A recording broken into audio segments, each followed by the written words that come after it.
การประกาศจัดตั้งปฏิบัติขอแข่งขัน4บุ๊กประจำปี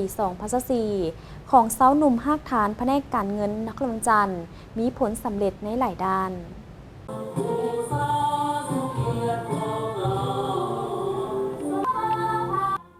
ในวันที่26มิถุนายน2025สาวหนุ่มภาคฐานแผนกการเงินนครหลวงจันทร์ได้จัดพิธีประกาศ4บุ๊กประจำปี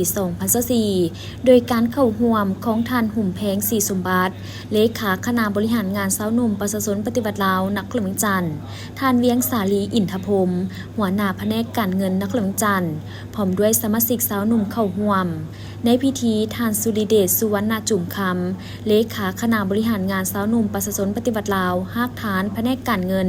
นครหลวงจันทร์ได้ผ่านบทสรุปการจัดตั้งปฏิบัติขอแข่งขัน4บุ๊กประจำปี2024ซึ่งระยะ1ปีผ่านมาได้ปรับปรุงคณะหน่วยสาวหนุ่มคืนใหม่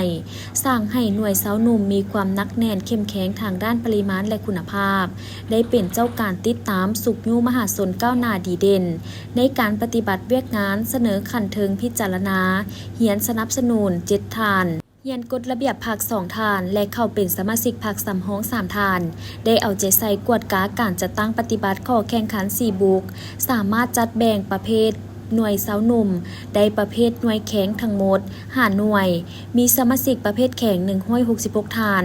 บ่ได้จัดประเภท2ทานนอกจากนี้ยังได้เอาใจใส่ประกอบส่วนเข้าในเวียกงานวีซ่าเฉพาะอันพ้นเด่นการจัดเก็บรายหับท้องถิ่นนครหลวงจันทร์ได้ลื่นแผนการปี 43.62 ส่วนห้อยเป็นเงินลื่นแผน 407.77 ตื้อกีบสำหรับทิศทางคาดหมายสู่โซนการจัดตั้งปฏิบัติขอแข่งขัน4บุ๊กในต่อหน้าจะเพิ่มทวีความสามัคคีเป็นปึกแผ่นของคณะสาวหนุ่มภาคฐานหน่วยสาวหนุ่มและสมาชิกสาวหนุ่มอย่างนักแน่นภายใต้การซี่นำพาของภาคเสริมขยายบทบาทสิทธิหน้าที่ของสาวหนุ่มในขันหน่วยของตนปรับปรุงกงจักการจัดตั้งสาวหนุ่มให้มีความนักแน่นเข้มแข็งขอบด้านสอดคล้องกับสภาพตัวจริงรับประกันให้มีความสามัคคีและมีความสงบภายในอย่างมีประสิทธิภาพสร้างให้หน่วยสาวหนุ่มมีความเข้มแข็งในการประกอบอาชีพโดยติดพันกับการพัฒนาทรัพยากรมนุษย์แนะใส่แก้ไขความทุกข์ยากของสาวหนุ่มและสร้างครอบครัวตัวแบบในด้านต่างๆในพิธียังได้มอบไปยั่งยืน4บุ๊กและไปย่องย้อ4บุ๊กให้คณะบริหารงานสาวหนุ่มภาคฐานแผนกการเงินนครหลวงจันทร์พร้อมด้วยหน่วยสาวหนุ่มหน่วยที่ขึ้นกับคือ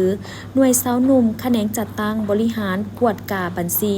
และงบประมาณแห่งรัฐหน่วยแขนงคุ้มครองทรัพย์สินรัฐหน่วยคลังเงินแห่งชาติหน่วยสวยสหกรณ์ประจำนครหลวงจันทร์และหน่วยสาวหนุ่มกองคุ้มครองภาษี5